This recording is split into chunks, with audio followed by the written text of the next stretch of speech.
In the cold silence of deep space, the Alliance scout ship, Saravan, drifted cautiously toward the shattered remains of what had once been a Varkathi warfleet. Its hull gliding between twisted metal and drifting debris that shimmered with faint blue light from the dying stars beyond the Helix Nebula. Commander Helix stood at the helm, her narrow eyes fixed on the screens as the crew worked in hushed voices, scanning for survivors, signals, anything to explain how an entire armada of the universe's most feared predators had been wiped out without even a distress call, the sensors showing nothing but silence and ash, wreckage that spoke of overwhelming force used with terrifying precision. And as Helix floated through the command deck, her scaled hands clasped behind her back, she could feel the tension in the air, the kind that slithered beneath the skin. 'Cause the Varkathi were not just warriors, they were hunters of worlds, conquerors of empires, and yet now they were reduced to scorched husks. The ship's AI reported no signs of weapons used by known species, no energy residue familiar to any registered arsenal, only strange radiation signatures that didn't match anything in the galactic database. And when Ensign Tyrell called out, with a trembling voice, that they'd recovered a partial data core from one of the ships, Helix turned sharply, nodding for him to play it, the screen flickering to life with static before a distorted image of a Varkathi officer appeared, his face half-burned, eyes wide with something worse than pain fears.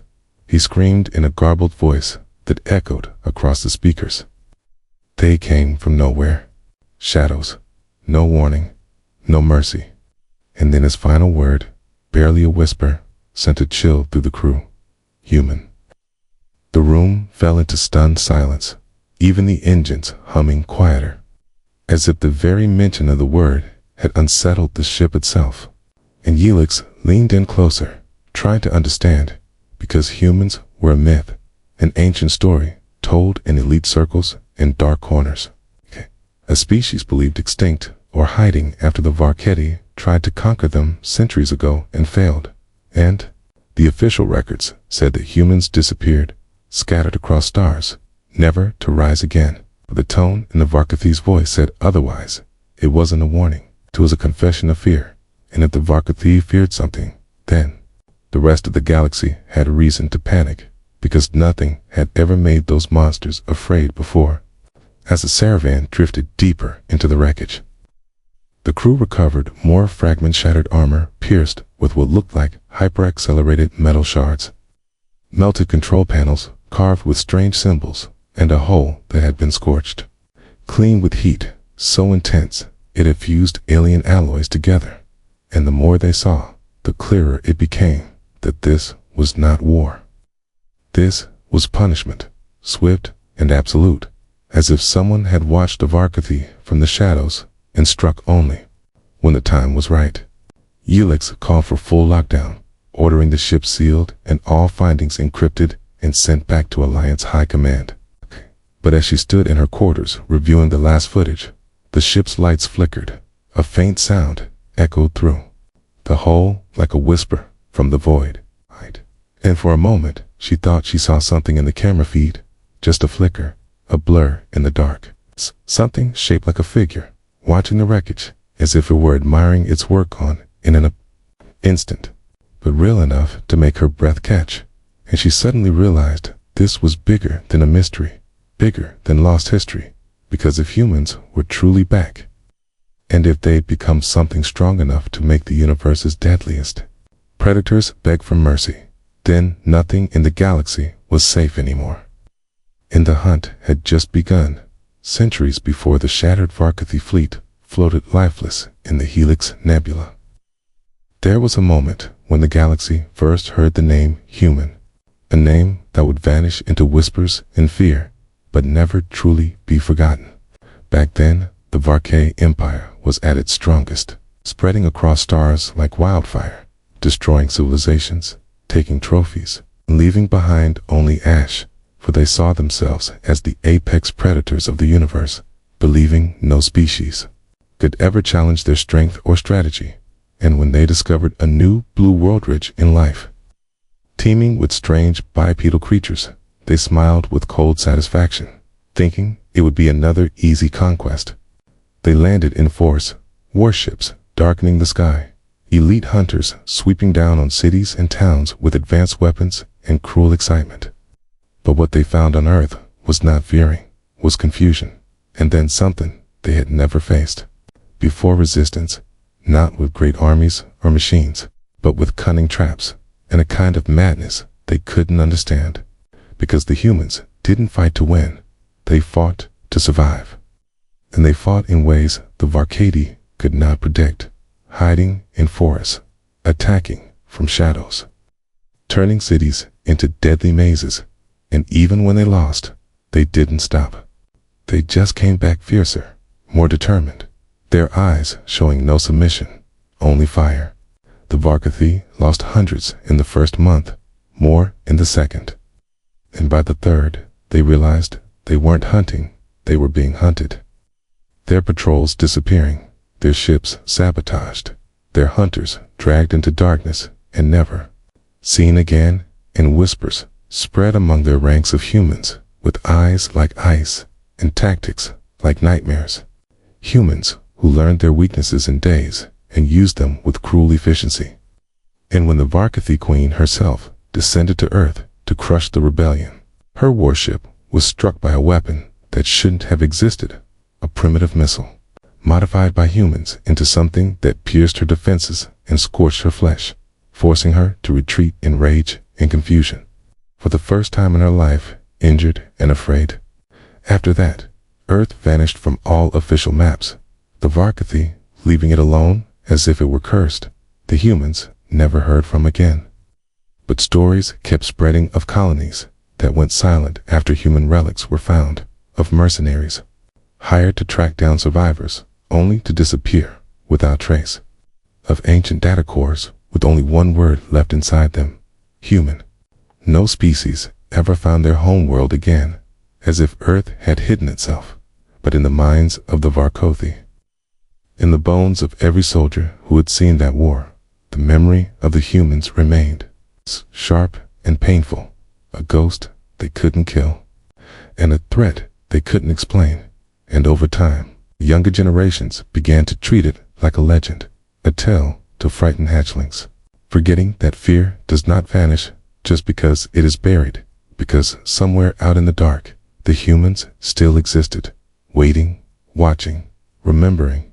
And now, with a fleet of their oldest enemies lying in ruin once more, the nightmare that once shattered the pride of the Varkadi was returning, not as victims, but as something stronger, colder, and far more dangerous than before.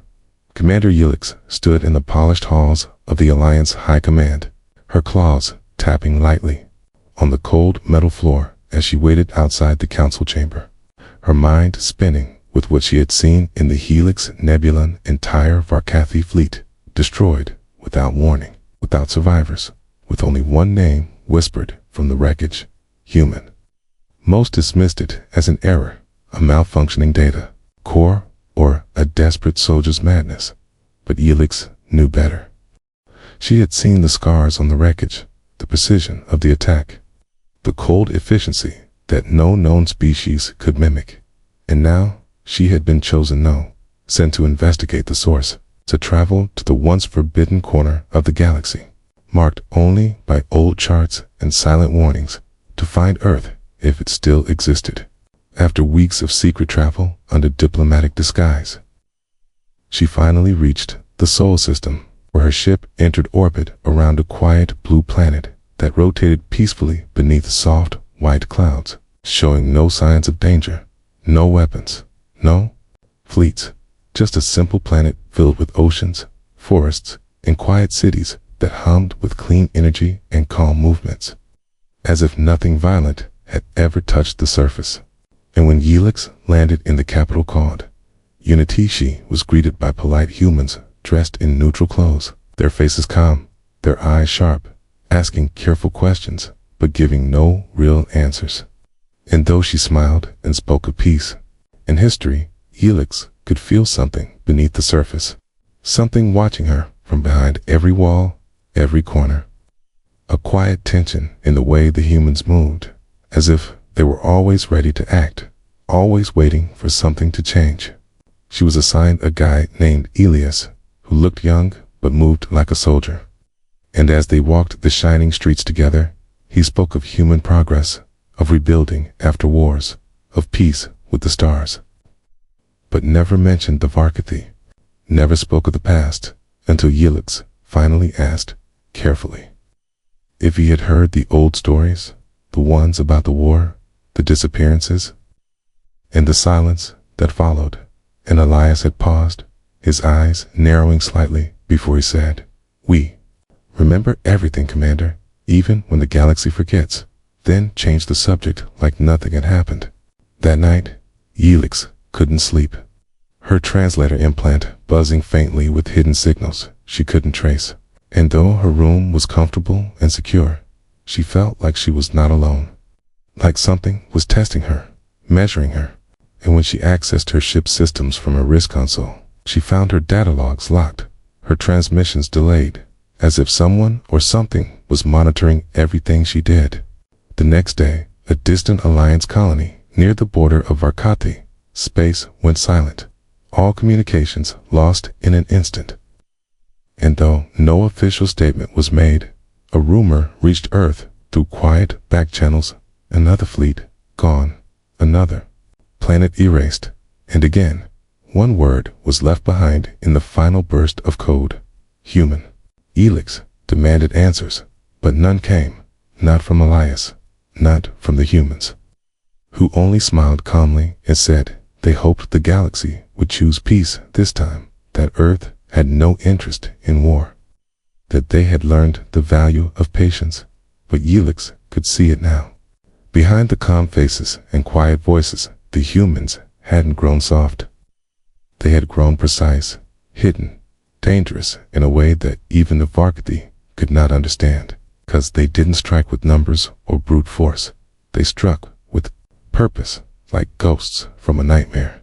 And as Yilix left the surface to report back to the Alliance, she looked down at the planet one last time and felt a chill crawl up her spine, not from fear, but from the deep and sudden understanding that the humans had never truly gone.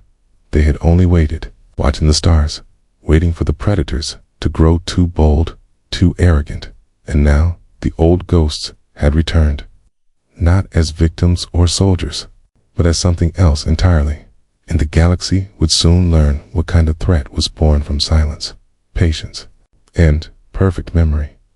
The stars above the Tharun Alliance homeworld glowed faintly as ships moved in secret patterns, cloaked under false signals and quiet orders, because fear was growing inside the highest chambers of power, not from war fleets or invasion warnings, but from silence, the kind that follows something terrible, the kind that whispers instead of shouts. And all of it pointed to one name: human. After the destruction of the second Varkathi colony and the sudden loss of communication from 5 scout probes near ancient Earth sectors, the Council no longer laughed at old myths or dismissed Commander Yilix's reports. They had seen the pattern, the careful way humans struck swiftly, without trace, always leaving one word behind like a cold signature. And now the Alliance was panicking, trying to act without showing it, sending fleets into deep space under the cover of drills, calling back ambassadors under the excuse of political storms, while the public was fed calming lies about system maintenance and sensor malfunctions. Yilix, now branded by many as a threat herself, moved carefully through these shifting tides. Knowing eyes followed her every step, even from her own people.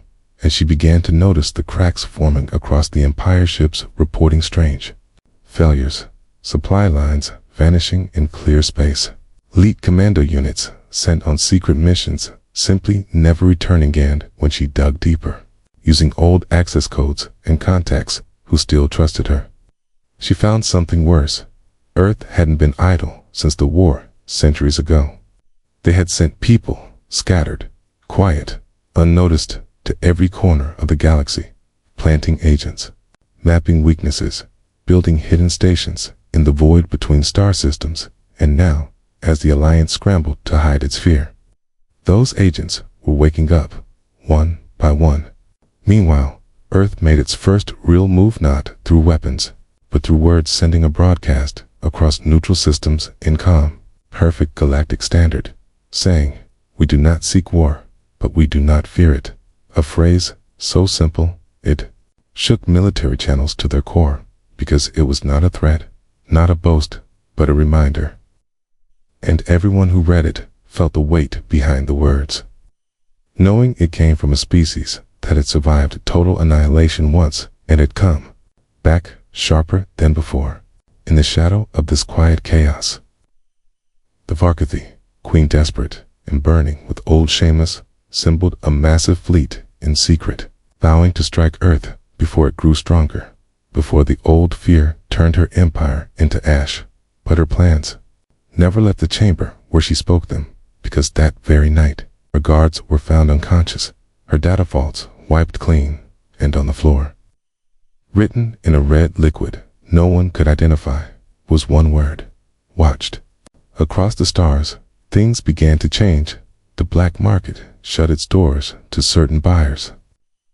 Mercenary fleets refused contracts that involved Earth, and several pirate lords vanished without trace, and yet no one saw ships, no one heard gunfire. Because this war was not like others. It was a quiet war, a war of shadows and minds, where satellites failed just before battles began, where captains turned on their fleets without warning, where AI networks glitched only when critical orders were sent. Commander Yilix received a coded message on a private channel, known only to a few, with no signature and no return path, containing only coordinates and a simple sentence: "See before they erase again." And when she followed it alone, against orders, she found a hidden human outpost carved into an asteroid field, visible to scanners, guarded by systems she couldn't identify. And inside, she met a man who introduced himself only as Kieran, a human who spoke softly and smiled without warmth, who showed her footage of Earth's secret preparations fleets built in silence, weapons designed to disable rather than destroy, maps marked with ancient wounds, and a plan not to conquer, but to balance. He told her Earth did not want to rule.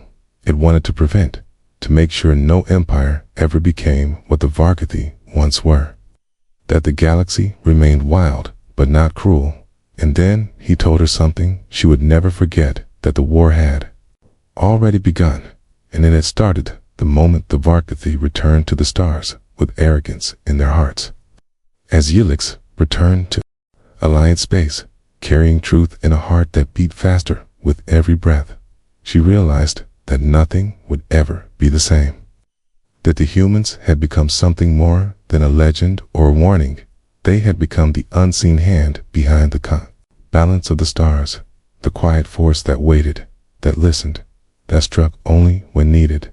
And now they were here again, not shouting for attention, not asking for permission, but walking silently through the darkness, reminding the galaxy of one terrifying truth: predators are not always the ones who roar the loudest, but the ones who know when to stay silent above the broken moons of Relneve.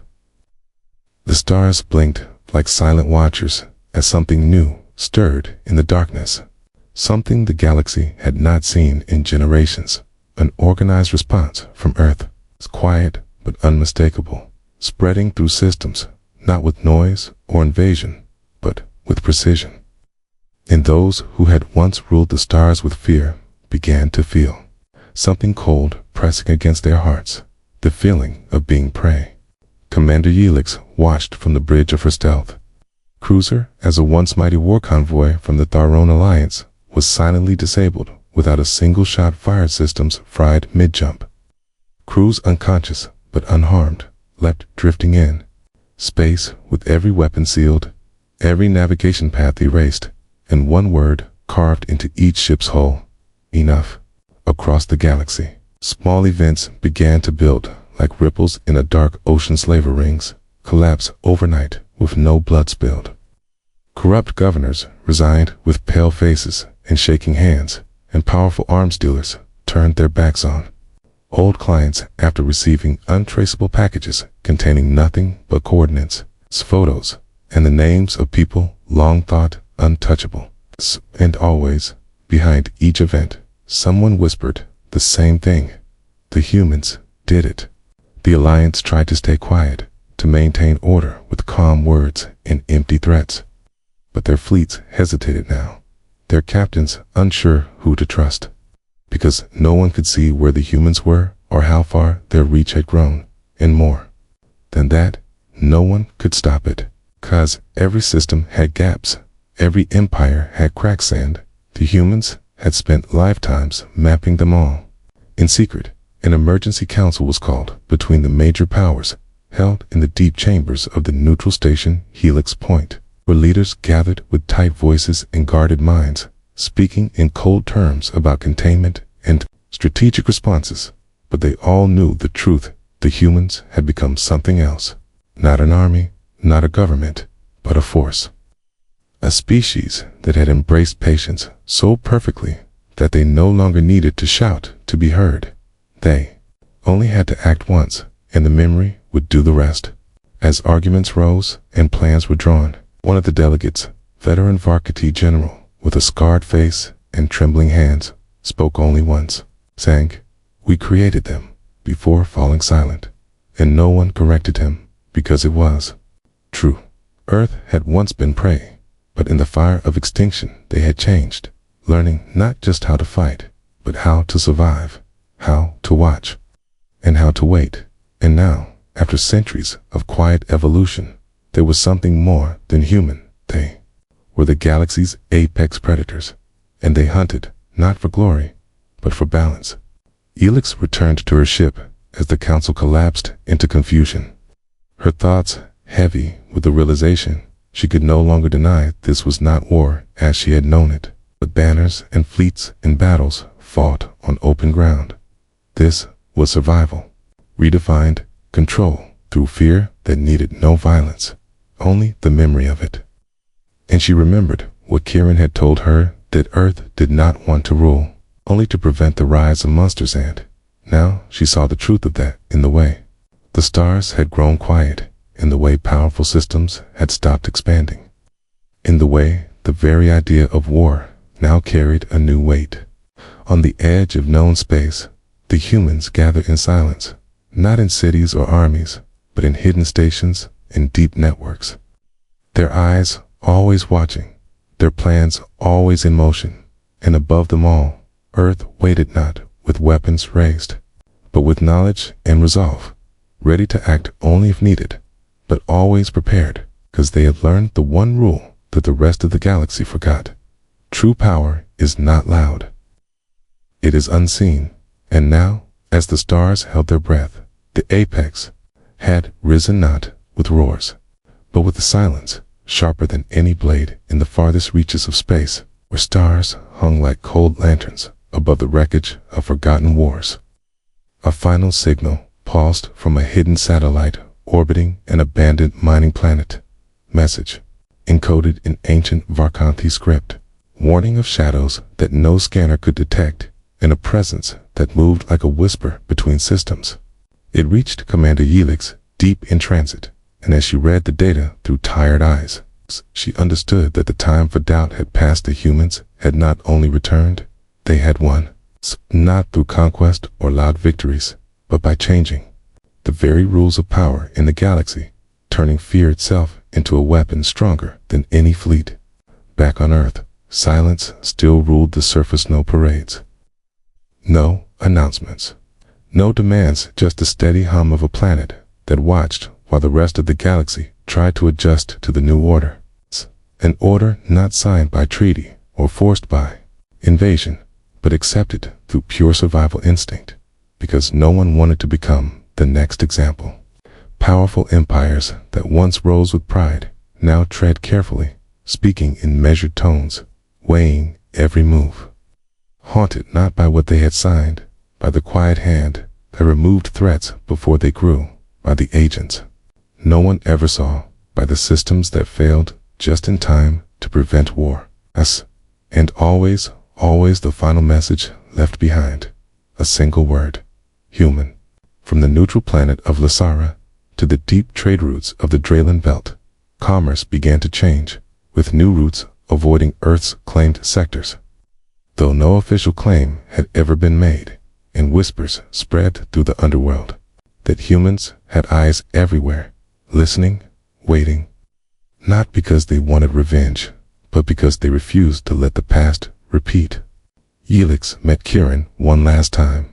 Q inside a cloak station built inside a dead star's hollow shell, where she saw rows of monitors tracking galactic events in real time, not to control, but to watch for signs of rising threats, new empires, secret fleets, forbidden weapons, and she realized then that Earth had become the balance itself. The unseen scale that kept the galaxy from tipping into chaos, and while some called it fear, others began to call it stability, the kind no law could enforce, and no army could guarantee. Kieran spoke quietly, his voice carrying the weight of generations, saying that humanity had learned the cost of silence too late once, and now they used it not to hide, but to hold the stars steady, stepping in only when the risk became too great. And as Helix flew back to the Alliance capital, Kea, she found the council halls quieter than ever before.